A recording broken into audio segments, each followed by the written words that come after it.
I'm Colin. And I'm Megan. And this is Pet Sitter Confessional, an open and honest discussion about life as a pet sitter. Well, hello and welcome back. Our Friday episodes have been to focus on how pet sitters have been doing around the globe as the global pandemic has unfolded. Some of the stories that we've been hearing have been about the importance of community, not just to us as businesses, but to us personally. Today, Natalie Durack, owner of Happy Hounds Pet Sitting, joins us to tell the story of how she's contributed to the community on the Gold Coast and what it's been like experiencing this pandemic in Australia. Hi guys, thank you for having me. So basically I have Happy Hounds dog walking and pet sitting, and we are on the Gold Coast, Australia. So that's the eastern side of the country, just under Brisbane. So we offer dog walking, pet sitting and house sitting. So that's daily visits and overnight stays. We occasionally do longer drop-ins, so we kind of call that the daycare, but it's around like 2 to 5 hour visits. So we come in and sit with the dogs, especially if the ones that have a separation anxiety and they need someone there. We tend not to do that too much, so we mainly focus on the dog walking, daily visits, and overnight stays. So I know we're talking about COVID-19 today, so I was curious if there's anything about Australia or the Gold Coast specifically that maybe the U.S. listeners should know about to help us understand how COVID-19 has been with you guys. Yeah, so from what I understand, what we've been experiencing is quite different to what you guys in the US have been experiencing, and also the world. I think our government was really onto it quite early on, so we actually haven't had that many cases compared to a lot of countries. I think all up we've had about 7,000 cases, and just under 100 people pass away. So that's, not too much compared to, I understand, what the United States and the UK going through. So we've kept it quite minimal. So we did have quite an early on response. So that involved a lockdown, but not that like we couldn't go out. People could still go to work if they couldn't work from home. You could still go out for exercise and whatnot, still go to the shop. So it wasn't that strict. But people did really well in terms of adhering to those laws and really rallying behind the community and nurses, doctors, and anyone in the healthcare sector. I think they did really well with that. So I don't think we've had too much of an impact as to what some other countries have had due to that early response, I think. Now, one of the things that I know has been a big discussion over here in the States has been whether pet care industry is considered essential or non-essential. Did you guys have that debate, and how did that impact you? Yeah, so again, it's actually really different here in Australia. From what I've heard from your podcast, the pet care industry is huge in the United States. I think one of your previous podcasts, I think it was from the City Dog Walker. Yes, City Dog Pack. There was something that he said. It was like you can't be on one street in New York and not like see another dog walker. I think that's what he's. Whereas here, it's completely not like that. It's not a huge industry over here. There aren't that many people, I don't think, that do it compared to the United States. So a lot of people in my industry weren't really sure. Like I didn't hear anything. We weren't even considered in the list of like businesses that could and could not operate. So a lot of us were just kind of winging it. There was one point where I was trying to just find a list of people who could travel, and because the police was occasionally pulling people over on the side of the road just to like see where they were going. And I just wanted to double check that, if I did get pulled over, we were on the right side of the law. We weren't in the list of people that could or could not travel. I think the closest one to us was a zoo or a vet clinic. And we were obviously neither of those things, but that was the closest kind of thing. And they were essential. So we just kind of assumed that we were. I mean, we're caring for animals, and we have a lot of healthcare workers as our clients. And so they obviously still need somebody to come in and check on their pets. So, we kind of classed ourselves as essential, but still obviously taking all the precautions that we need to. Yeah, I was going to say, and I thought we had it confusing over here where different states and different areas were declaring it essential versus not essential, but you were just completely in the dark because you weren't even considered in all of those discussions. So that would Yeah, be quite exactly. interesting place to be.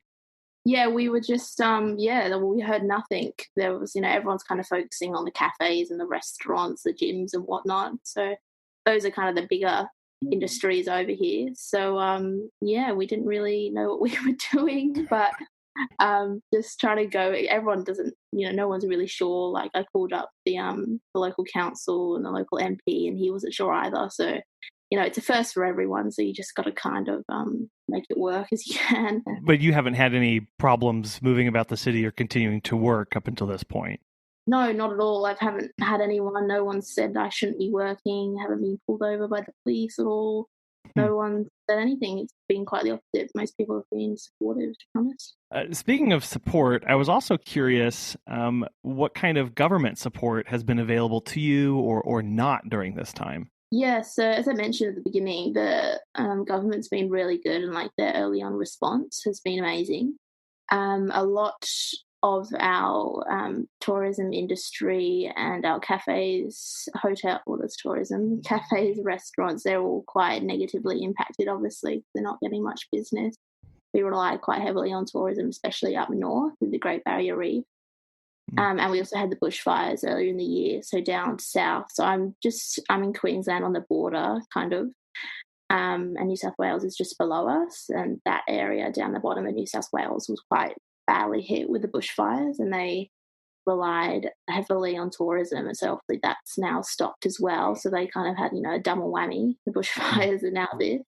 Yeah. So they've suffered through quite a bit down there, especially. But the government has been pretty good in terms of the COVID response with the government. It's called JobKeeper, and there's another one called Job Seeker. It's like the welfare payouts to people and to businesses that have experienced 30% loss of income over this time. So anybody that's any small business, you've got to meet certain criteria, obviously, but most businesses that have experienced a 30% loss in income are entitled to a sum each fortnight or week. I can't remember how much it was. It's $750, I think, a week or a fortnight, $750. I'm not quite sure what that is in US dollars, sorry. But it's pretty good. I mean, and I think quite a lot of businesses, I think over 850,000 businesses, I think, small businesses have applied for that. Wow. So yeah, overall, I think the government's doing a pretty good job, and they've had quite a lot of praise for that. It's been good. You mentioned that just south of you has really had a double whammy with those brush fires and now COVID-19. So what's the conversation been like in the community-wise as far as coming together and supporting each other, time and time again this year? Yeah, so actually after the bushfires, we had a initiative that kind of went round. It was like bringing your esky. I can't remember what you guys call, if you call them eskies in the United States. They're like freezer boxes. I don't know if that's what you call them. Just something like a box to keep them cold in, like stuff cold. Cooler. Yes, we call them coolers. Yeah. I guess that's it. So that was kind of the initiative going on straight after the bushfires, in that people were just to drive down from wherever you are in Australia. From me, it's probably at least like a 12-hour drive. And we have a very big country. And so just taking your cooler boxes and supporting those local businesses down there, buying products, buying local sustainable products. But since COVID, that's kind of put a stop to all of that, because we closed all our state borders. So I can't get from Queensland to New South Wales unless I have a permit, because I'm working on something down in New South Wales. So we can't do that anymore. But, we can still order things online from their websites, which we've been doing, and giving them shout outs on social media. But I mean, there's also tons of businesses around my area that are also suffering because of COVID. So it's really hard trying to find a balance between supporting your local businesses and then people a little bit further down south, which have, also had it worse, I guess, because of the fires. Everyone's in need at the moment.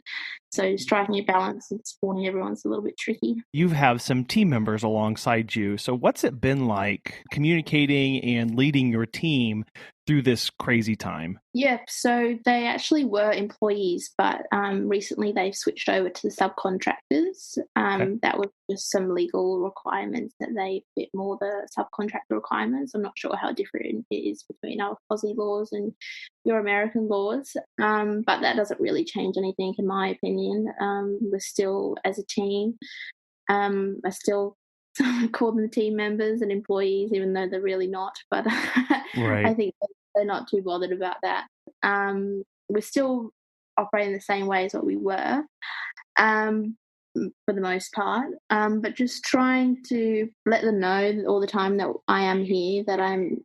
If they need any help with anything, it doesn't have to be business related. Trying to give them as many jobs as I can, whether it's dog walking, pet sitting. We don't really have many pet sitting or house at the moment. So obviously, people aren't going away. So just as many dog walking jobs as we can, passing them on to them, but also trying to promote the business as much as possible, because I think if you take this time to really reach as many people in the local community, promote the services, that will benefit us later when people really need us and when people go back to work, especially. So just trying to build up the awareness of our business so that we can come back stronger and give more of those jobs to our workers. So what's that look like for you? Is that predominantly on social media or those flyers or just word of mouth kind of things? Yeah, so word of mouth's great. I know a lot of people in our industry rely heavily on word of mouth, and it's definitely true. I think that's one of the best sources of advertising, I guess. Hmm. But another thing would definitely be social media, so Facebook especially. Um, in our local communities, like almost every suburb, every town, I guess, has their own social media page, like a community page. And then we also have some like support groups. I think there's one called the Gold Coast Girls in Business, and that's got thousands of people on it. And like promoting what we're doing on there has been really good. And local businesses, they have shout outs every week for local businesses on the radio. They're doing a local shout out for businesses as well. So yeah, I think that's the best thing. Just social media for us. We've done some flyers, but we find that flyers aren't as effective as social media and word of mouth for sure. Well, yeah, they certainly don't have the kind of reach or permanence or shareability that a social media post can get, especially in this modern age. So that's Exactly. Yeah. but that's interesting that you had that group that came together and has been pumping each other up and helping to support each other through those shout outs. I mean, that's huge because it's not just about your business, it's everybody else around you. As you mentioned early on, like it's hitting everybody, so everybody needs help. Yeah, definitely. I'm actually quite proud of a lot of the little businesses around here. We yesterday I just had an invite to join this app. Someone created a support Gold Coast businesses app, and it's just got all of these fantastic little any kind of business, just their listing on it and any offers that it got going. So anybody can download that and see what businesses have to offer. And then yeah, we've got other little businesses helping other little businesses like cafes, providing support for local businesses around them, giving them free coffees. So yeah, it is really nice to see. I think beside all the negative stuff that has come out of COVID, there's been a lot of positive as well. It's been really cool to watch that happen and happen in real time. Of a lot previously, I think before all this happened, a lot of us felt kind of alone or isolated and by ourselves. And this has really been, I mean, a silver lining to this is just witnessing people come out of the woodwork to support each other and really be there for each other for the long haul. It seems as this, kind of stretches on and people need more and more help. It's been really, really cool to see. Yeah, definitely. I mean, when I like earlier in the year, I was working really long hours, like 6 to 6, quite often some days, Mm. and there wasn't really much time to do anything else. And when I did have time, I was too tired. So now it's just kind of definitely been an opportunity to take my foot off the pedal and relax, and also think about those other things like community, how you can give back. So it's definitely been a time of reflection and trying to figure out other ways to support local businesses and other people within the community. Right. If someone's listening to this and going, man, I would really love to do something with my local community, do you have ideas for them to start with, or maybe kind of some pointers for them to kind of help motivate them to get started? Yeah. So what we've done, some people might see on our social medias, is do offer free walks for all our healthcare workers, free dog walks. So at the moment, we've kind of capped it at 2 per dog walk, 2 per healthcare worker, because we've had quite a bit of demand, but hopefully we can offer some more than just 2 dog walks. So that has been absolutely amazing. Like, I initially started that just as something nice to do, but then it really took off, and we actually got one of my friends, she works for the Gold Coast Bulletin, so it's a prominent newspaper around here. So she did a story on us, and that was in the newspaper. And then the news caught wind of that, the TV news, and we had a story of us on TV on our just 7 o'clock news. That was really great. So I never would have imagined that would have happened when I said that we were going to do some free walks. So that was really, a surprise. But really grateful for that as well. And we actually got some really lovely people reaching out to us saying that we would even like to help offer some free walks, as in like we would work for you, which was really sweet of them. Yeah.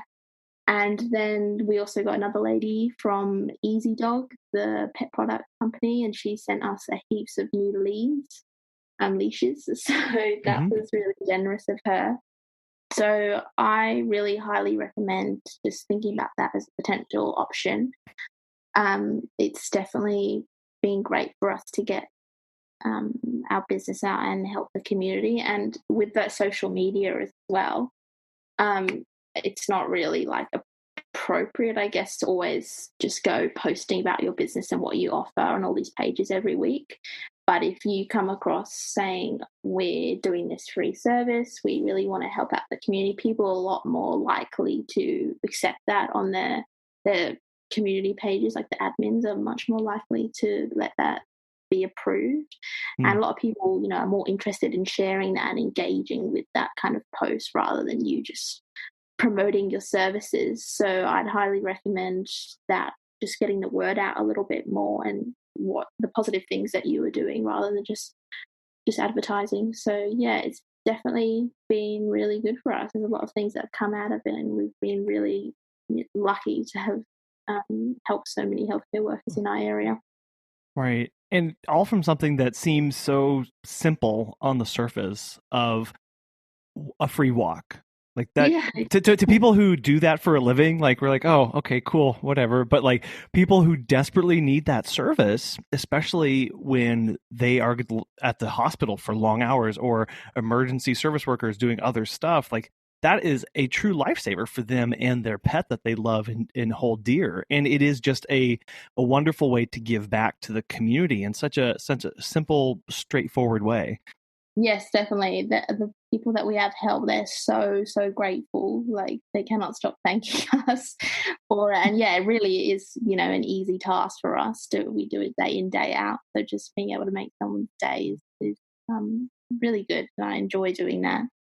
And it's nice to see them happy and thankful as well. So through all of this, what's it been like communicating with your existing clients as far as how you're handling certain guidelines and restrictions, or offering or changing services? How has it been communicating to them? Yeah, so early on, we just kind of said that we were taking extra precautions, so no handshaking anymore and any meet and greets. We haven't really done any meet and greets, though, to be honest, because we haven't been able to do any pet sitting or house sitting, so we've greatly cut back on meet and greets anyway. But we're using all our own leads and harnesses now, so we are washing those every evening once we finish with the dog walks, and using different leads for different dogs. So that's probably a couple of the main things that we've been doing. We don't really need to wear masks, I find here. Like, the majority of people aren't wearing masks. I think that's quite different to what you guys have had over in the United States. I think, just because we haven't had as many cases. I think there's only like 2 at the moment on the Gold Coast, which is great. Wow. Yeah, it's really good. I think it was like 400 at one point, but that was across Queensland. But yeah, just the Gold Coast, it's only 2, and we've had last week it was 0 cases for the entire week. So yeah, we're definitely decreasing our rates at the moment. Hopefully, we won't get that second wave, but we're not sure. But yeah, just communicating to clients that we are taking those added precautions, and we've also just done up some little goodie bags for all our clients. So unfortunately, we did have a few clients drop our dog walking service just because they don't have the funds anymore, because maybe one of the household members wasn't working anymore, and they don't have that extra disposable income to afford dog walking. But we've still made up little goodie bags for them and all our current clients, just as a thank you, saying thank you for sticking with us during this tricky time, or we look forward to having you back when things pick up, and just having some little treats in there. This is another thing that we do for the community. We went around just messaging lots of little pet product services in our area and just saying, would you like to be part of our goodie bags? And they've given us some little discount codes for all our clients, and maybe some leads, or some other ones are little treats for the dogs, bandanas. So we've got heaps of little accessories for the dogs, and they're all like discount codes for our clients to use. Oh, cool. Another one is another company called Winston Co Bakery. They made a little treat for us, and then they imprinted our logo into all the treats. So we bought some of those off them, and they're all going in the goodie bag. So that's another good way to say thank you to your clients, I think, but also support all those little businesses around as well, and kind of shout out to all our clients. Here are these guys as well. You can support them as well. So yeah, that's definitely something that's really good to do, I think, for your clients and also those other small businesses out there. Yeah, and as you mentioned earlier, yes, in a sense, it is marketing, but it's thinking way down the line. Right now, it's just supporting each other. It just happens to also be bringing together the community and putting names and faces and brands in front of other people who might not have known about them before. And so it's a really, it's a win-win for everybody in those situations. Exactly. Yeah, it's not just promoting what you're doing and those extra services, but promoting the free services that you're offering and getting your name out there, your brand. So that's important as well. You can't just it's not really, I know it's tempting just to kind of sit down and relax for however many weeks and do nothing, but I think it's also one of the times that you can be most productive as well. Yeah, it is. And focus on it may be productive focusing on yourself and your mental health, or focusing on investing back into the community and your clients and the people around you. One of the things that I hope that we all take away from this is that although we felt like we were alone, we never really were. And the immense importance of community, and that it is worth to invest in others and to put aside concerns over competition or whatever and just be in it together. Exactly. Yeah, I think that's really important, especially in times like these where we need to get behind as many people as we can, especially those people doing it tough. So community is really big for us over here. I'm curious what the next couple weeks look like for you, and then kind of extending that a little bit, what you feel like the rest of the year is going to be for you. I know nobody has a crystal ball or can see the future, but just kind of how you're feeling right now, how you see the business going in the next kind of weeks and next months. Yeah, so at the moment, the government has started this plan. I guess it's 3-stage plan, which will last over the next, I think it's maybe 3 months, 3 different stages. And next month, they're starting to open a little bit more travel in terms of you can go up to 150 kilometres not sure what that is in miles, sorry. That's okay. We'll make people do the conversion. Don't worry. They can convert. Yeah. So 150 kilometers from your house, and that includes being able to do overnight stays somewhere, so not just day trips. So fingers crossed, people might go camping, go caravanning out in the bush somewhere. Right. So we might have some more pet and house sits coming through then, fingers crossed. So I imagine I've heard of quite a few people just setting up tents in their backyard. So maybe if they could look towards doing that elsewhere, we might get some more jobs through, fingers crossed. People are getting a bit bored and stuck inside their houses. So yeah, hopefully a little bit busier within the next coming month.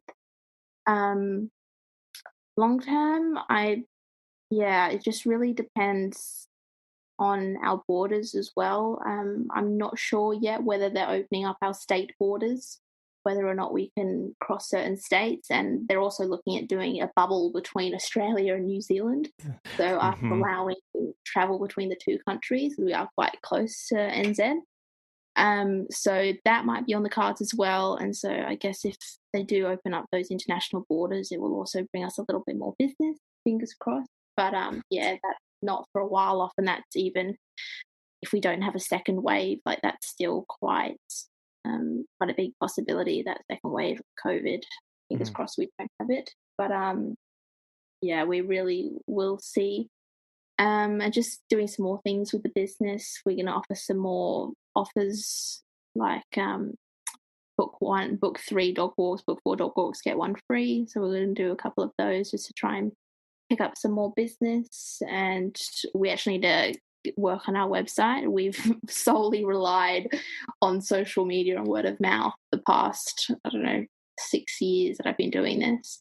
Wow. It's worked out pretty well for us so far. But I think, now that I have this time, just like calm, quiet time, it's probably the best time to be doing a website. So we're going to hopefully get that up and running. We also, before all this happened, we're looking at doing the pet wedding chauffeur. I think maybe some of your podcast listeners offer that. So just taking the dogs to weddings, to their owners' weddings, to be part of that day for them. So we were really beginning to do that right before all of this happened. And then, unfortunately, that kind of got canned because people weren't getting married anymore. And you weren't allowed more than like 3 or 4 people at a wedding. So, that quickly went out the window. So maybe we can start bringing that back in and promoting that on our socials and on our soon-to-be website. So, that's definitely something that we can look into doing for the future. Yeah. I do have to note 150 kilometers is 93 miles. So I'll do the conversion for people. So, but it really sounds like, you are looking around and going, okay, what can I do to make the best of the situation? What are those things that have been on my plate or been on the back burner that maybe weren't as important or I didn't have time for? Okay, let's bring all of that forward and let's start working through it. Yeah, definitely.